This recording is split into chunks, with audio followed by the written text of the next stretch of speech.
اس کا مطلب یہ ہے کہ انہوں نے اس بات پر کبھی اتفاق ہی نہیں کیا تھا، کسی نے لکھا دایاں بایاں اوپر نیچے، ٹھیک ہے. کیونکہ تو ڈاکٹر صاحب مسئلہ یہ ہے کہ جب آپ قرآن مجید کے اندر سے ہماری زندگی کا پروانہ اور جو ختم نبوت والے ہیں، جو تحریک لبیک والے ہیں، ہماری موت کا پروانہ برآمد کرتے ہیں، جب ایک ہی قرآن کی مختلف آپس میں باہم متضاد انٹرپریٹیشنز کی جاتی ہیں، تو پھر ہمیں یہ لگتا ہے کہ آپ لوگ اپنی خواہش اور منشا کے مطابق قرآن مجید سے اپنی مرضی کی باتیں ایکسٹریکٹ کرتے ہیں، ہمیں یہ لگتا ہے. ڈاکٹر صاحب اب مجھے یہ لگنے لگا ہے کہ مجھے آپ سے اس موضوع پر آگے بات کرنے سے پہلے ایک بنیادی فرمائش کرنی ہے کہ اگر میں اور آپ لائف آفٹر ڈیتھ کے اوپر متفق ہو جائیں کہ ہمیں تو لائف آفٹر ڈیتھ کے اوپر یقین ہی نہیں ہے، تو ہمارے بہت سے مسئلے حل ہو جائیں گے اور پھر مجھے جنت یا دوزخ میں جانے پر بھی کوئی اختلاف نہیں ہوگا. ڈاکٹر صاحب، جس قرآن مجید کو آپ اللہ تعالیٰ کی الہامی کتاب سمجھتے ہیں، مانتے ہیں، دل سے اس کا مطالعہ کرتے ہیں، اس میں حضرت ابراہیم نے اپنے رب سے پوچھا تھا کہ تو مرنے کے بعد کیسے زندہ کرے گا، تو اس پر رب نے کہا کہ تجھے یقین نہیں ہے مجھ پر. نہیں، یقین تو ہے لیکن دل کی تسلی چاہتا ہوں. تو سر، اگر ایک پیغمبر جو ہے اللہ تعالیٰ کا، وہ پریکٹیکل ڈیمانسٹریشن کا محتاج ہے کہ 4 پرندوں کو ذبح کرے اور اپنی جانب آواز دے، اس کے سامنے وہ پرندے زندہ کیے گئے، تو ہم تو پھر حضرت ابراہیم سے بہت چھوٹے لوگ ہیں نا ڈاکٹر خالد ظہیر صاحب.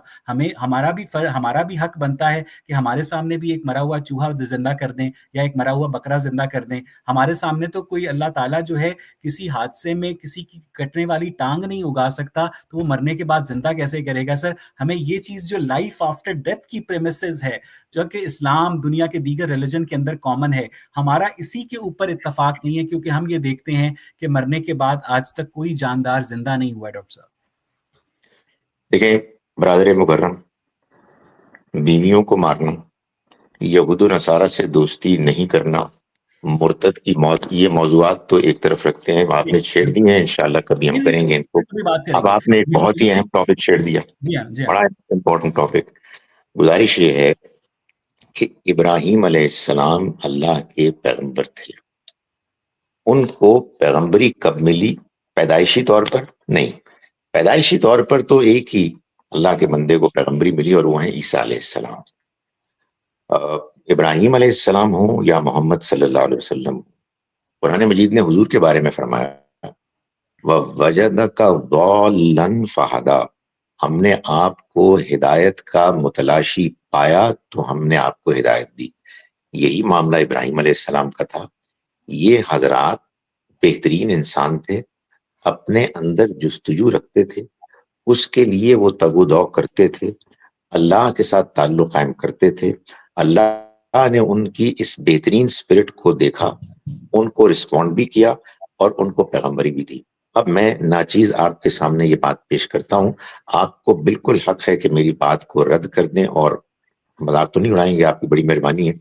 لیکن بندہ ناچیز نے بھی یہ سوال اللہ تعالیٰ سے پوچھا تھا اور میرے رب نے مجھے دکھایا تھا.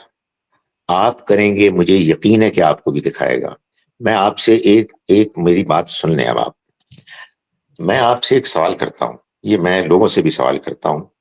وہ سوال یہ ہے کہ آپ امیجن کریں کہ ایک ٹین ایجر ہے جس کا کھاتا پیتا گھرانہ ہے، اس کے والد کو اچانک کڈنیپ کر دیا جاتا ہے اور وہ والد صاحب غائب ہو جاتے ہیں. بچہ چونکہ کھاتے پیتے گھرانے کا ہے، اس لیے وہ اپنی ایجوکیشن جاری رکھتا ہے، باہر جاتا ہے، بزنس ایڈمنسٹریشن کرتا ہے، وٹ ایور، آ کے اپنے والد کی بزنس سنبھالتا ہے. 14-15 سال کا تھا تو والد صاحب کڈنیپ ہوئے. اس کے بعد 30-32 سال کا ہوا، شادی ہو گئی، کاروبار تھا. اچانک اس کو خبر آتی ہے کہ والد صاحب زندہ ہیں، افغانستان میں کہیں ہیں. میرا یہ سوال ہے کہ اس نوجوان کا کیا رسپانس ہونا چاہیے؟ یہ ہونا چاہیے کہ یار so what, I mean I don't care. یہ ہونا چاہیے واقعی میں جا کے اس کو تلاش کروں گا. میرا آپ لوگوں سے یہ سوال ہے کہ اس کا تو امکان ہے نا کہ ہم خود نہیں بنے بلکہ کسی نے بنایا. یہ بھی ہے کہ کوئی اور پروسیس ہوگا. کیا آپ نے اتنے ڈیسپریٹلی تلاش کیا ہے اپنے رب کو جیسے اس نوجوان کو کرنا چاہیے تھا؟ چاہیے اس مفروضے میں، اس ہائپوتھیٹیکل سٹوری میں، کہ جس کا باپ خبر ہے کہ کڈنیپ ہوا تھا اور ابھی بھی زندہ ہے، لیکن کوئی یقینی بات نہیں ہے. میں جو کہہ رہا ہوں وہ یہ ہے، آپ ایک مرتبہ مانگیں اپنے رب سے کہ یہ کیا ہو رہا ہے، میرے خیال میں یہ سب گپ ہے، تو مجھے دکھا. میں نے جب ویسا، میں آپ کو بتاتا ہوں کیا ہوا. میرے والد صاحب جب فوت ہوئے، I did not believe in God, I did not believe in life hereafter. اور میرے والد جب چلے گئے تو میں نے کہا یار میری زندگی ختم ہو گئی. I want to know the truth. کیا یہ پیرش ہو گئے ہیں یا یہ کسی اور جگہ منتقل ہوئے ہیں؟ And I was desperate. یہ بات ہے فیبرری 77 کی، لیٹ فیبرری 77 کی. وہ ریڈرز ڈائجسٹ پڑھتے تھے. مارچ ریڈرز ڈائجسٹ میں بک سیکشن میں جس کتاب کی تلخیص تھی اس کا عنوان تھا لائف آفٹر لائف. اور یہ بالکل تکا ہو سکتا ہے، لیکن میں آپ کو بتاؤں انسانوں کی زندگی میں اس طرح کے تکے اتنے آئے ہیں کہ ان کے اندر ایمان، یقین، اللہ کا قرب، آخرت کا احساس یہ بڑھتا گیا ہے. آنیسٹلی آپ لوگوں نے تلاش کیا، آپ کو نہیں ملا، یہ بالکل ہو سکتا ہے. مجھے کوئی حق ہی حاصل نہیں ہے کہ میں آپ کو ایکیوز کروں، لیکن میں پھر بھی یہ کہتا ہوں کہ یار let's give it a try. نہیں ہوگا نہ صحیح، لیکن اس کو کوشش آپ کریں. مجھے یقین ہے کہ اویس اقبال اللہ کے آگے جھکے گا اور کہے گا کہ خدایا مجھے دکھا. وہ دکھائے گا. ابراہیم علیہ السلام کی طرح نہیں دکھائے گا، اویس اقبال کی طرح دکھائے گا اس کے حالات میں. خالد ظہیر صاحب، پرابلم یہ ہے کہ ہمیں اس بات کے اوپر ہی یقین نہیں ہے کہ اس کائنات کو بنانے والا وہ اللہ تعالیٰ ہے جس نے ایک شخص کو 570 عیسوی سے لے کے 632 عیسوی کے درمیان جو ہے ہر طرح کی عنایات سے نوازا. ہمارا پرابلم یہ ہے سر کہ میرے نزدیک تو ڈاکٹر، مجھے نہیں پتا، میں آپ کو پتا ہے کہ میں مر کر بھی کسی بلاسفیمک کانٹینٹ کو نہ پسند کرتا ہوں، نہ میں اس کا مرتکب ہوتا ہوں. لیکن مجھے یہ لگتا ہے کہ جو شخص ایک مردہ پرندے کو زندہ ہوتے دیکھ کر لائف آفٹر ڈیتھ پر یقین لاتا ہے، اور جو شخص جو ہے ریڈرز ڈائجسٹ کے اندر لائف آفٹر لائف کی کتاب کی، اس کو ہم ڈیٹا ٹارچرنگ کہتے ہیں سر، آپ بغیر کسی فزیکل ڈیمانسٹریشن کے لائف آفٹر ڈیتھ پر ایمان لاتے ہیں، تو میرے نزدیک آپ اس پروفٹ سے بڑے ہیں. وہ دیکھ کر ایمان لایا ہے اور آپ اندیکھے ایمان لاتے ہیں. لیکن ڈاکٹر صاحب آپ یہ کیسے کہہ سکتے ہیں کہ ہم نے ایمانداری سے کوشش نہیں کی؟ سر میں نے اپنی اوائل جوانی میں میانی صاحب قبرستان کے اندر راتوں کو باقاعدہ بیٹھ کر وقت گزارا ہے. سردیوں کے اندر ہمیں پولیس نے بھی پکڑ لیا تھا ایک دفعہ کہ شاید ہمیں لائف آفٹر ڈیتھ کا، بلیک میجک کا، وچز کا، جنوں کا کوئی ثبوت مل جائے. ہمیں ایسا نہیں ملا سر. تو میں پھر آپ سے یہ سمجھنے سے، سر دیکھیں میں آپ کی اس بات سے بھی اتفاق کرتا ہوں کہ ہم تاریخ میں مختلف معاملات کے اوپر ایک دوسرے سے اختلاف کر سکتے ہیں، لیکن یہ جو لائف آفٹر ڈیتھ کا کانسیپٹ ہے نا، اب آپ میں اور ایک محتمم جامعہ اشرفیہ میں مجھے کوئی فرق نظر نہیں آتا جب کہتا ہے جی آپ پورے دل سے کوشش کریں، آپ ایمان تو لائیں، آپ اللہ کے سامنے جھکے بھی تو صحیح، وہ آپ کو راستہ بھی تو دکھائے گا. سر وہ کینسر ایڈز ٹھیک کرتا ہے، وہ کسی کی کٹی ہوئی ٹانگ نہیں اگاتا ہے سر. اور میں نے ایسے معصوم بچوں کا جب ریپ ہوتے دیکھا ہے، جن کے ساتھ گینگ ریپ ہوتا ہے، آپ کو قصور کی زینب یاد ہوگی، تو مجھے غزہ کے بچے جو یاد آپ کو نظر نہیں آتے سر، جن کے اوپر اسرائیلی طیارے جو ہیں بمباری کرتے ہیں. لیکن جب مجھے آپ کا قرآن مجید یہ بتاتا ہے کہ جب اللہ تعالیٰ کے گھر کے اوپر جو ابرہہ ہے وہ ہاتھیوں کے لشکر کے سمیت پل پڑتا ہے تو وہ ابابیلیں بھیج دیتا ہے. وہ ابابیلیں اب ریٹائر ہو گئی ہیں ڈاکٹر صاحب. تو میں اصل میں یہ سمجھنے سے قاصر ہوں کہ اگر وہ ایک شخص کے لیے جنسی ہانڈی بنا کر بھیجتا ہے یا ایک قوم کے لیے منو سلوا اتارتا ہے تو وہ لاکھوں کروڑوں لوگوں کو بھوک سے مرتے ہوئے دیکھتا رہا. سر یہ تو بڑا کوئی اذیت پسندی ہے سر. میں آپ ہماری آنےسٹی پہ کم از کم یہ سوال نہ اٹھائے کہ ہم نے دل سے آپ کے رب کو ڈھونڈنے کی کوشش نہیں کی ہے. ہمیں لائف آفٹر ڈیتھ کے کانسیپٹ کے اوپر کوئی آج تک پلازیبل ایکسپلینیشن نہیں ملی. ہمیں ایگزسٹنس آف گاڈ کے کانسیپٹ کے اوپر کوئی پلازیبل ایکسپلینیشن نہیں ملی. ہمیں نبوت کی قطعیت کے اوپر، ثبوت کے اوپر کوئی پلازیبل ایکسپلینیشن نہیں ملی. ہمیں قرآن مجید کے الہامی یا الہامی نہ ہونے کے اوپر کوئی پلازیبل ایکسپلینیشن نہیں ملی. لیکن سر مجھے ایسا لگ رہا تھا، ہو سکتا ہے میں غلط ہوں، کہ آپ ہماری جو ایموشنل بینگ ہے نا اس کو ٹچ کرنا چاہ رہے ہیں. آپ ہماری ریشنل بینگ کو سپریس کر کے آپ ہمیں ایموشنلی ٹرن آن کر رہے ہیں کہ یار تم دل سے ٹرائی تو کرو. ایسا نہیں ہوتا ہے ڈاکٹر صاحب. آپ نے اچھا تبصرہ کیا مجھ پہ.